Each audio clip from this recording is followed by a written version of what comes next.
tal? ¿Cómo están, queridos y estimados almorzantes, en este viernes 10 de julio del año 2020? Estamos ya aquí para iniciar nuestro programa con un invitado especial, pero antes quiero recordarles que estamos con nuestro amigo y conductor Siggy. ¿Cómo estás, mi buen Siggy? Buenas tardes, Oscar. A tus órdenes, doctor. Buenas tardes. Mi estimado Juan Carlos, ¿cómo estás? Me da mucho gusto saludarles. Pues doctor, un placer saludarles. Déjame comentarle a nuestro auditorio que, bueno, te tenemos el día de hoy para platicar sobre política exterior. El doctor Juan Carlos Sánchez Magallán, que es catedrático académico de la Facultad de Derecho de la Universidad Nacional Autónoma de México, es también editorialista del periódico Excelsior. Y bueno, en este contexto hemos seguido sus artículos muy precisos semana con semana. Y también hay que decirlo, es presidente de la Asociación Juárez Siglo XXI, que por cierto, hablaremos hoy de política exterior mexicana, mi estimado Juan Carlos Sánchez Magallán, y esta organización justamente la fundaste en su momento con el ahora secretario de Relaciones Exteriores, Marcelo Ebrard Casaubon, y pues queremos que nos platiques, pero antes quiero darle la bienvenida también a nuestro compañero y conductor, Carlitos. ¿Cómo estás? Te veo. Oscar, Siggy, bienvenido, Juan Carlos, muy honrados de estar esta tarde con nosotros.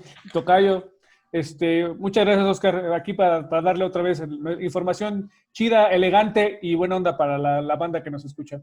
Bueno, y para irnos, pero de filón con el tema, ¿qué les parece en la cuestión de política exterior mexicana? Como ustedes saben, México se ha caracterizado históricamente por tener una buena diplomacia, una buena gestión en cuestión de relaciones exteriores. Y en ese sentido, pues el presidente juega una doble calidad, primero de jefe de Estado y también de el director, el hacedor de la política exterior.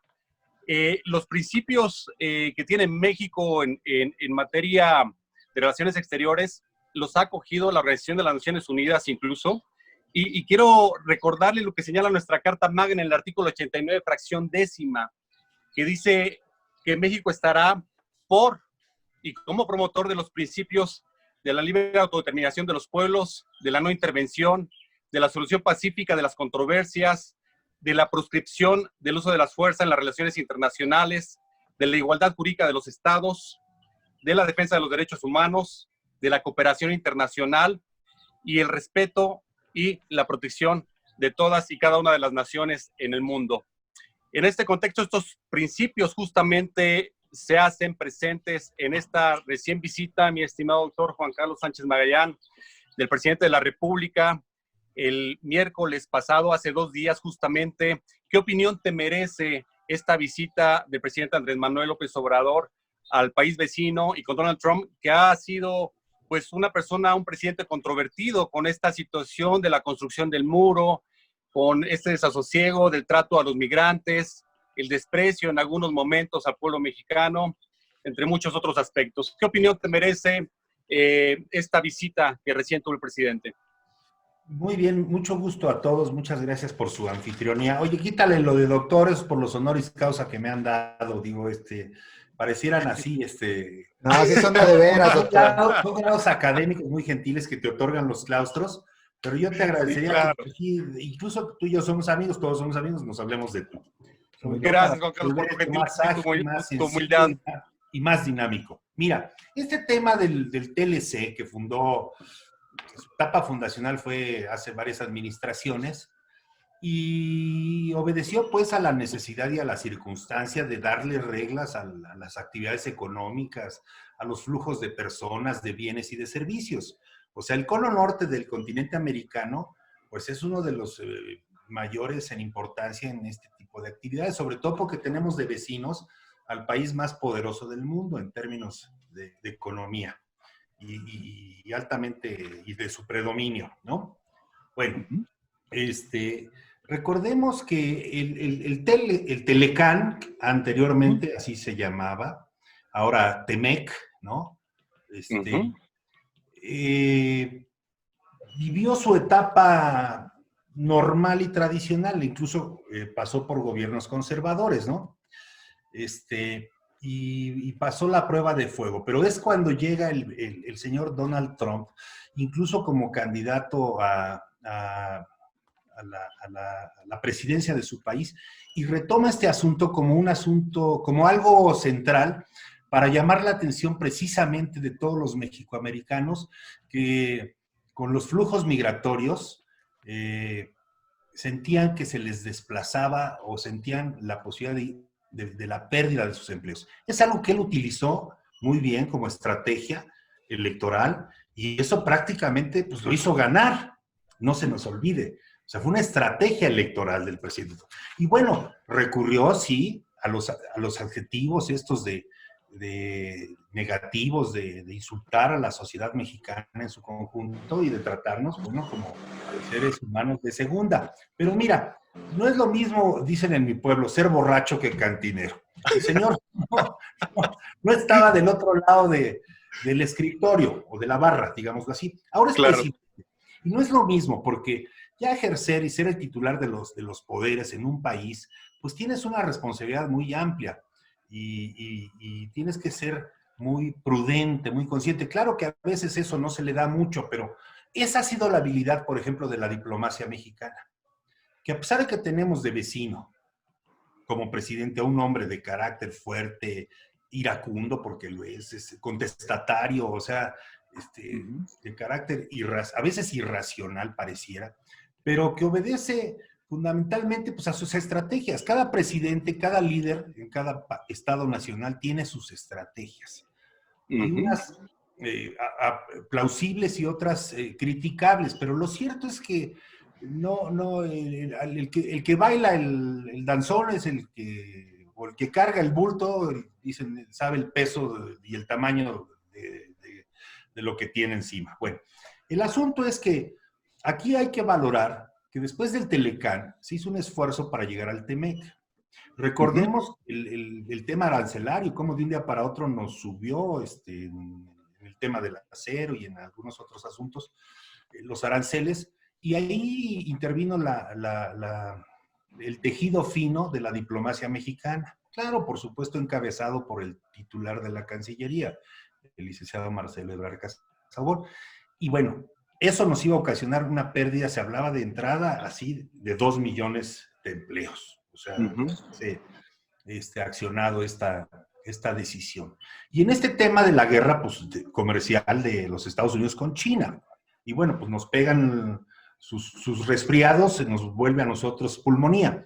Entonces ahí es el tejido fino, el tema del muro, el tema de los aranceles, el tema de las drogas, el tema, porque pues de asesinos no nos bajaba, acuérdate. Cuando ellos son los que venden las armas, entonces había que decírselos con todas sus letras. O sea, oye, Juan Carlos, que de hecho hay cerca de 15 millones de armas circulando en el país, ¿no? Y muchas del programa Rápido y Furioso. En ese sentido bueno, también, pues, Carlos... su oportunidad, te quiero decir que varios de los que viajaron y acompañaron al señor presidente fueron mis jefes en el Consejo Ciudadano de la PGR. Y entonces el tema, cuando mis jefes, los empresarios, estábamos para hacer como la lupa ciudadana de la Procuraduría General de la República, cuando no estuvieron de acuerdo en lo que se estaba haciendo, migramos, abandonamos, no el barco, no lo abandonamos, renunciaron mis jefes porque dijeron, ya no nos gusta cómo se están haciendo las cosas. Entonces funcionó muy bien este consejo con Vicente Fox Quesada. Y curiosamente cuando ingresa Eduardo Medina Mora es cuando vienen una serie de complicaciones. Y entonces mis jefes, la mitad del consejo, digo, ahí estaba Olegario Vázquez Aldir, ahí estaba Salinas Pliego, ahí estaba nuestro amigo el de la papelera, Miguel Rincón, en fin, una serie de empresarios que dijeron, mejor nos vamos porque no nos gusta lo que está pasando.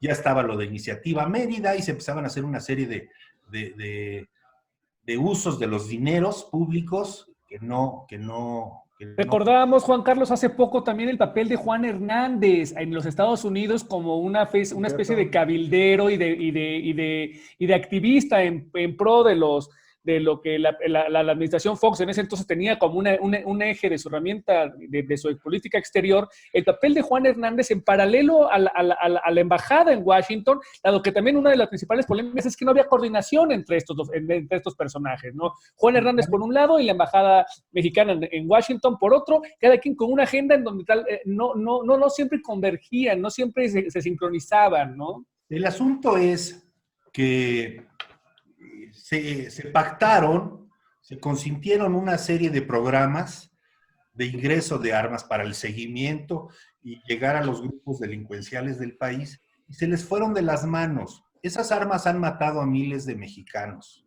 y han eliminado a miles de hogares mexicanos. Yo algún día en alguno hasta de mis artículos de Excelsior he publicado la posibilidad de que el gobierno de Estados Unidos debe de pagar daños y perjuicios a las familias mexicanas, o sea, de ese tamaño. Claro.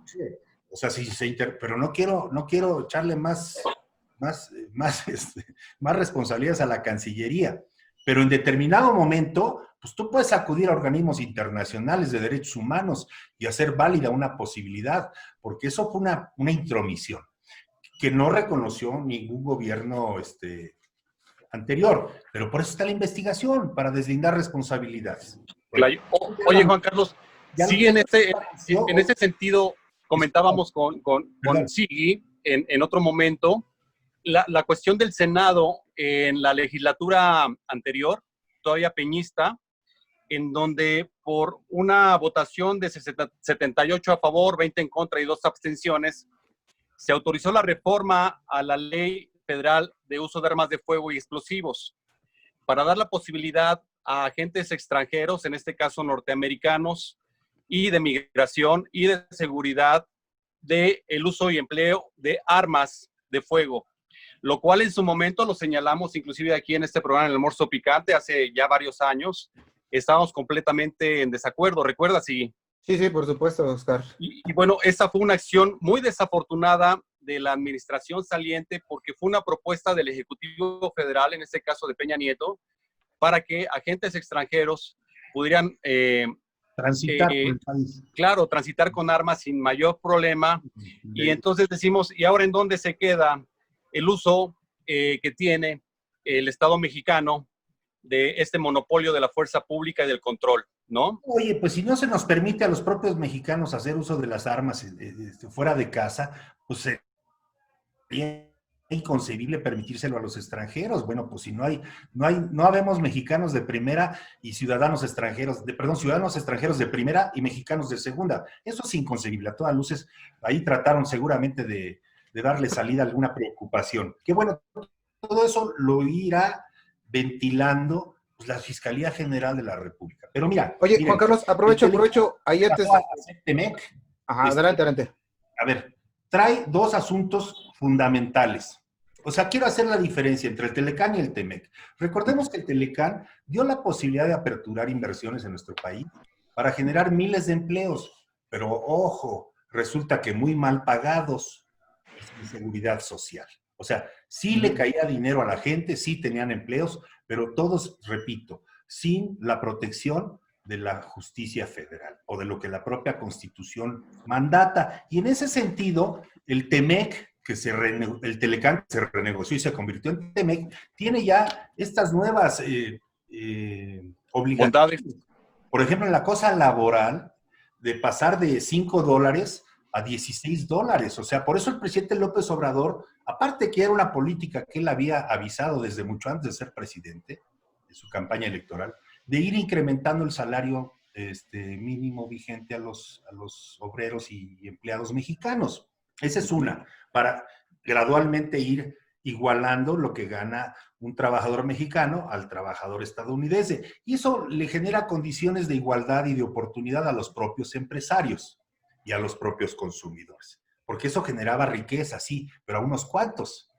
No, y se trata de que haya condiciones de igualdad, de equidad y de certeza jurídica. Eso es lo que logró el TEMEC.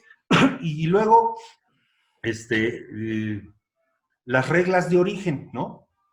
Nuevas normas donde se posibilita que todos estos asuntos de los acereros, de las telecomunicaciones, donde hay legislación que el Senado habrá de producir, precisamente la reglamentaria, pues, las leyes federales, para que precisamente, por eso el presidente llevó a empresarios de estos sectores para que se pusieran de acuerdo entre pares, pues, No es un asunto de gobernanza. Yo digo, yo hago, yo torno. A ver, ¿cómo ves tú las cosas? ¿Cómo las veo yo? Y todo eso se traduce en un esfuerzo conjunto para que se vaya a los parlamentos. Nosotros tenemos nuestro Senado de la República, que ve las cuestiones de asuntos de soberanía nacional en materia de tratados y convenciones.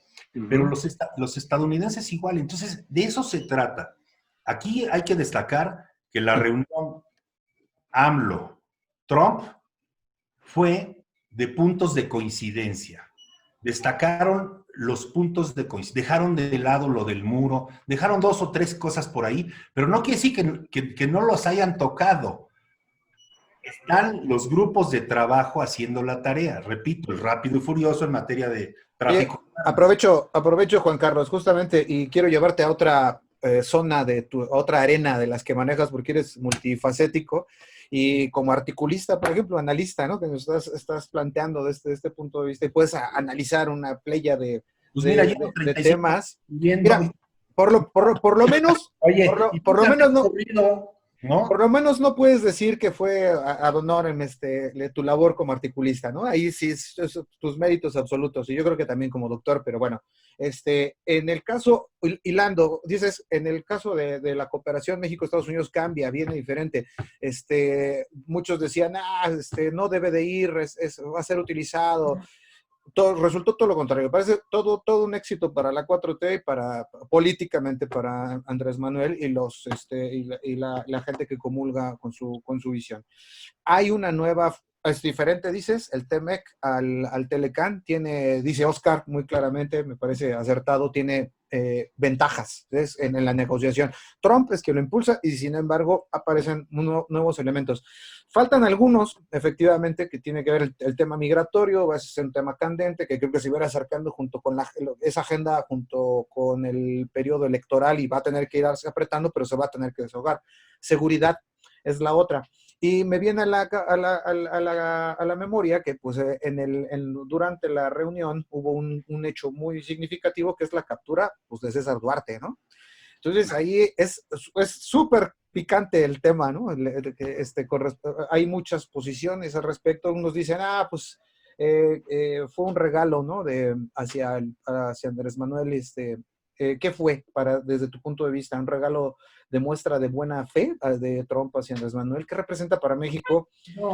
¿Es un mensaje o es un mensaje de Trump hacia el viejo régimen que abusó de sus canonjías, de su relación, de otro grupo político, etcétera? Y viene lo de Rápido y Furioso. También dicen, sí aceptamos, sí aclaramos que sí sabía Felipe Calderón acerca de Rápido y Furioso, y está Genaro García Luna ya. ¿Parece que se concatena todo esto o no? ¿No es un hilo conductor o no? Pues es el Estado de Derecho, que hay que hacerlo. Ok, perfecto. Hay que hacerlo cumplir. Para eso están las leyes que nos damos. El problema no es ausencia de leyes. Correcto. Es no cumplirlas. O sea, tenemos Constitución, tenemos leyes federales, tenemos una serie de ordenamientos que de veras, no hay que estar ahí, vamos a legislar para detener esto. No, ahí está la ley. El problema es que luego pues, los hombres y las mujeres que jefaturan estos esfuerzos no las cumplen. Pero a ver, correcto. El mensaje del gobierno federal, del presidente Andrés Manuel López Obrador, es el de cero tolerancia a la impunidad. Ese es el mensaje. O sea, porque lo mismo es César Duarte, que le descubrieron 50 casas, bueno, de lo que se sabe, en Estados Unidos, un modesto vendedor de autos que cuando ingresó a la política, pues, bueno, es una barbaridad, ¿no? Claro, claro. Ya yo llevo toda mi vida sí. administración pública y todo, y créeme, tengo una casa. Hay fines de semana que no las vemos en el almuerzo picante, fíjate. Hay sábados que no vemos esas 50 casas en el almuerzo picante. Y a mí sí me gusta la tesis juarista, ¿no? La honrosa medianía, ¿no? Y no ser ladrón, no ser deshonesto, pues para poder salir a la calle tranquilo y dormir a gusto. Claro. Toda esta gente, ese ánimo de atesorar y de querer tener cosas, aunque malavidas y todo, yo, a ver, no los entiendo, o sea, se necesita estar psicológicamente mal, ¿no? O sea, haber tenido muchas precariedades de chiquito para que tengas esa sed, ¿no? O lo estamos viendo, nomás abrieron los centros comerciales y había filas de horas con la gente queriendo consumir porque necesitaban consumir, necesitaban comprar, no sé qué madres comprar, pero te necesitaban comprar. Mira, lo que estás diciendo me lleva a una reflexión muy importante, porque decía, a ver, bueno, están las recomendaciones del gobierno federal por conducto de sus autoridades de salud. Pero vivimos en un país democrático, donde tú sabes si las acatas o no las acatas. Entonces, bueno, si sabes que hay recomendación de no salir de casa, que la curva sigue siendo, que la curva ya se aplanó, ¿no? Que no se baja, pues. Y entonces, bueno, pues te opera tu criterio, oye, pues no sales pues, por una cuestión de supervivencia personal y familiar, y a tus amigos, a tu gente, pues llegas a tomas decisiones.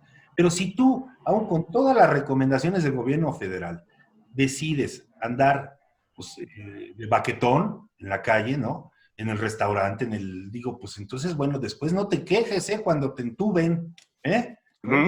Entonces, bueno, vivimos, cada quien es consecuencia de sus propias decisiones. O sea, de ahí no hay para dónde hacerse. En cambio, ves en China, pues un país autoritario donde los derechos humanos pues, no existen, o en Rusia, en fin.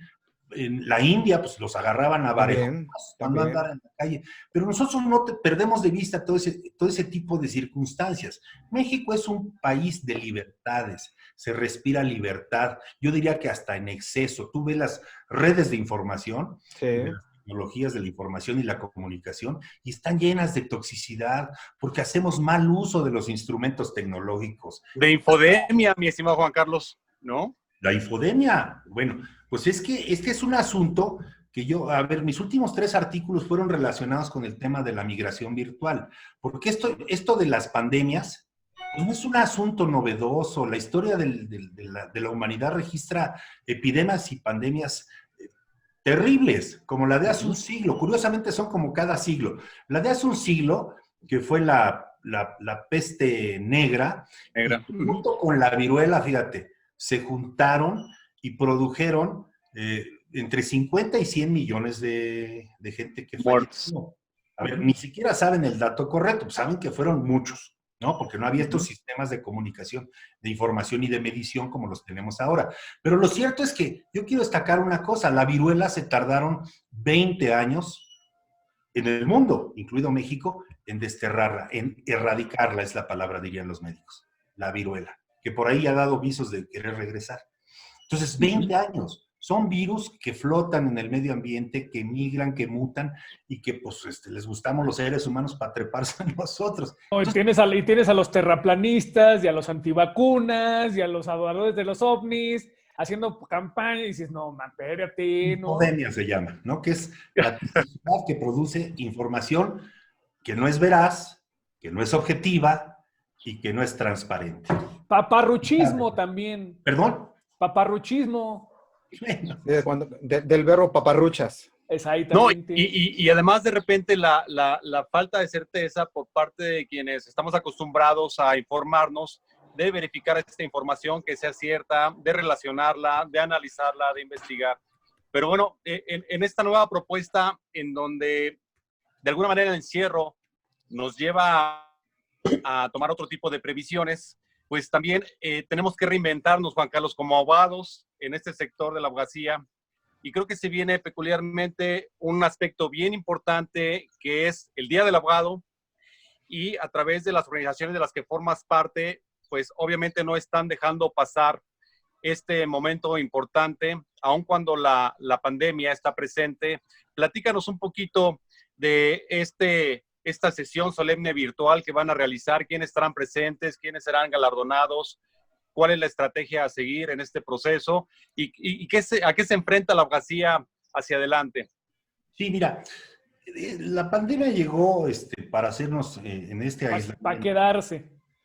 Pero llegó para que aprendamos a vivir con ella. Eso es lo cierto. O sea, si estamos esperando que esto se acabe, bueno, pues nos vamos a acabar antes nosotros. Entonces tenemos que procurar meterle a todo lo que son los mecanismos de prevención. Y por supuesto lo que ya estamos haciendo, ¿no? El trabajo en casa. Todo se tiene que reinventar. Por ejemplo, la educación, la industria, el trabajo. Y subirnos a las tecnologías de la información y de la comunicación. Mira, las universidades concretamente, las series. Sí. pues redimensionaron todo.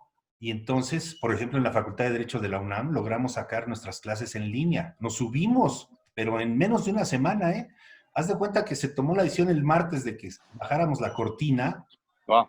Y el jueves salimos todos los maestros, miércoles y jueves y viernes, los maestros a tomar conocimiento, a informar a nuestros alumnos, pues que se bajaba la cortina y que nos subiríamos a los sistemas de información, a las redes, pues. Unos lo hicieron usando las tecnologías de la facultad, otros de manera más coloquial, más tradicional, pues el WhatsApp, ¿no? Yo te quiero decir que a mi grupo les di mi celular y les dije, ahí va mi celular, súbanse, armen el grupo, estamos en comunicación, y para el martes siguiente ya les estaba dando la siguiente clase. Entonces, paulatinamente se fueron incorporando todos. Entonces, tareas, bueno, le chambeas más desde casa, ¿eh? La investigas más. Tú dices, bueno, voy a trabajar mis horarios tradicionales y no es cierto. Empiezas a las 10 de la mañana, a las 9, y te dan las 11, 12, 1 de la mañana y estás ahí pegado a la computadora. Lo veo con mi esposa, lo veo con mis hijas. Es impresionante. Es correcto. El trabajo virtual requiere de mayor precisión y requiere de información clara, veraz, objetiva y transparente, comprobable, como lo estábamos diciendo aquí. Y no te puedes dar el lujo de equivocarte, ¿no? Porque si tú haces una clase presencial, dices, bueno, si dices una barbaridad, pues ahí se fue en el aire. Pero dile aquí, y te la graban tus alumnos. Oiga, maestro, creo que usted se equivocó, ¿eh? Está usted hablando del siglo pasado, cuando estamos en el 2020. No, entonces, claro, te obliga pues a prepararte más, a estar más atento y a diseñar tu sistema de comunicación con tu auditorio objetivo. Y eso sucede en los trabajos, y eso sucede en las oficinas públicas y privadas. O sea, es algo que llegó, ahí sí, te la compro, tocayo, llegó para quedarse. Las tecnologías de la información y la comunicación es algo que ya se nos convirtió en algo necesario para la vida futura. Algo cotidiano, Juan Carlos, ya será cotidiano. Con independencia, si regresamos a la normalidad, que qué bueno, pues es lo deseable. Socializar y todo es muy importante. Pero independientemente de cuándo y cómo, si llegó la vacuna, que si ya estamos inmunizados, etcétera, esto se volvió imprescindible para toda la vida personal y familiar y de la sociedad y del mundo, porque esto rebasa fronteras, es increíble. Aquí estamos conversando, pero esto cuando ustedes lo suben, bueno, pues se ve en cualquier país de latitud. Mi estimado Juan Carlos, estamos llegando a la recta final del programa. Vamos a hacer una ronda de 2 minutos prácticamente para cada uno de nuestros participantes. Si quieres, destaco rápido. Sí, claro. Adelante. A ver, mira, el Día del Abogado se fundó hace 60 años por el presidente López Mateos. En el país sabemos más de 400,000 abogados, unos liberales, otros conservadores. Ese ya es un tema que, pues todo, como toda la sociedad, hay gente que está de un lado y hay gente que piensa del otro. Bueno, pero eso no quiere decir que no nos platiquemos y como gente civilizada, todos nos vemos y nos platicamos. La celebración del Día del Abogado, que yo he estado afortunadamente involucrado desde hace muchos años en su organización, este año nos subimos a las tecnologías a las redes, a las benditas redes, y entonces hicimos un virtual Los Puros Líderes. Y a los preciados, que son en un número de 20, ustedes los pueden ver en pantalla, las 3 columnas del lado derecho, Santiago Nieto, que ha hecho una extraordinaria labor, el presidente Rafael Guerra, que preside el tribunal más importante, no solo del país, sino de América Latina, después del de Brasil, es el más grande y el más importante. Ernestina Godoy, que redireccionó a la Procuraduría y la convirtió en Fiscalía, y que gracias a su trabajo de ella y de sus colaboradores, la ciudad está en calma. Eso es lo que hay que destacar. Que las instituciones, los poderes públicos están funcionando en el país. A pesar de que nosotros estamos resguardados en casa, en las calles pues se sigue haciendo seguridad y se sigue haciendo justicia. A Omar Harfuch lo estamos preciando por la valentía y por la responsabilidad mostrada en su labor. Ha hecho cosas importantes por la ciudad, meterse a Tepito, el Tepico, el de la Roma Hipódromo y Condesa, los del sur de la Ciudad de México, etcétera. Él está haciendo la tarea. Pues no, eso no fue un autoatentado, por favor, no sean infantiles los que proponen este tipo de cosas. Sí está. Ustedes pueden observar ahí, está Ricardo Monreal, lo ha hecho muy bien en el Senado de la República, con todo lo que ha impulsado en cuestiones de soberanía. Precisamente hoy anunció que recibe a Marcelo Ebrard para explicar todo este tema de México, Estados Unidos. Está la secretaria del Trabajo, María Luisa Alcalde. Sí, me suena. por las cuestiones laborales, la modificación. Está el licenciado Ignacio Valle, por todo el sistema alimentario mexicano. Ahí están sus 40,000 tiendas de Liconza y Liconza, y en las zonas vulnerables de bajo ingreso, y ahí está la gente recibiendo su leche y sus alimentos, sus tortillas y todo. Entonces el país está en santa paz. Aquí hay que distinguir una cosa. Aquí las manifestaciones sí las hacen los fifís, ves camionetas Mercedes-Benz, BMWs y todo, que además son los que pagan las penitencias en Morelos, para evitar sí, exacto. Son puros coches de Morelos. Oye, veo también a un buen amigo, un entrevistado de hace un poco, aquí lo tuvimos en el programa, al diputado Eduardo Santillán también. Lalo, nuestro amigo, sí. Ahí está por allá. Lalo, que preside la Comisión de Justicia y que han hecho cosas importantes. Muy buen programa tuvimos aquí con él. Por la ciudad. Y mira, está, si le quieres subir un poquito, están los académicos muy importantes. Raúl Contreras Bustamante. Oh, claro. Ya llevó al lugar 41 de las mejores facultades de Derecho del mundo iberoamericano. O sea, la facultad logró 7 escalones más en el ranking. Y eso significa que el esfuerzo de los 1,500 académicos de la Facultad de Derecho le hemos metido mucho impulso y mucha galleta a la cuestión académica con los jóvenes, ¿verdad? Y ahí está, por ejemplo, el presidente del Tribunal de lo Administrativo, Jesús Sanlén. Él es de Juárez, siglo XXI, por cierto, aquí entre nos se los comento. Pero también está Máximo Carvajal, que fue director de la Facultad de Derecho y que preside el Consejo Certificador de Escuelas y Facultades de Derecho del país, ¿no? Y está, por ejemplo, Luis Raúl González Pérez, que hizo una espléndida labor en la CNDH, bueno, nadie lo puede negar. Y las 2 ministras, que curiosamente son electas en esta administración, la ministra Ríos Farjat, que lo ha hecho de maravilla antes en el SAT y toda una historia al servicio público y en las cuestiones fiscales, y no se diga Yasmín Esquivel, que tiene una vida pública impecable, ¿no? Me acuerdo cuando fue subdelegada con el ahora embajador David, ay, ¿cómo se llama nuestro amigo? El canciller lo hizo. Bueno, era subdelegada ya en Azcapotzalco. David Jiménez, ya me acordé. Bueno, David Jiménez. Por ejemplo, el presidente del Tribunal Federal del Trabajo y el Procurador Federal del Trabajo, Rufino, y Plácido Humberto Morales, chiapaneco distinguido, abogadazo. En fin. Oye, Juan Carlos, y para nuestro auditorio del Almuerzo Picante, ¿va a haber posibilidad de darle seguimiento a este evento vía remota? Les explico cómo lo configuramos. Estamos por irnos. ¿Qué te parece si nos compartes la liga y nosotros la publicitamos en la página de Almuerzo Picante? Y bueno, vamos a dejar en el tintero un montón de temas. ¿Qué te parece también a nivel internacional? Nos faltó hablar de Yemen, Palestina, Israel, Corea del Norte, Venezuela, Siria, Afganistán, pero en otra ocasión, si amablemente nos recibes por esta vía para continuar la entrevista. Ustedes me consideren de veras y se los agradezco, porque además tienen un programa impresionantemente ágil, bello. Muchas gracias. Muy bien, conectan muy bien, los felicito. Les voy a copiar cuando yo haga así su estilacho. Excelente. Gracias, estimado amigo. Te mandamos un fuerte abrazo y nos despedimos, queridos almorzantes. Sigan la liga. En el Almuerzo Picante va a estar la transmisión, entonces, Oscar, del Día del Abogado, ¿no? Invita a Juan Carlos, mi amigo Juan Carlos. Es correcto. Se las compartimos. Ahí los colgamos ahorita.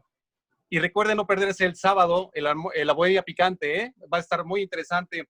Esto sábado fue a las 8. El almuerzo picante. Gracias, Juan Carlos. Buena tarde, amigos. Abrazo para ellos, beso para ellas, Juan Carlos. Gracias. Cuídense, amigos. Hasta pronto.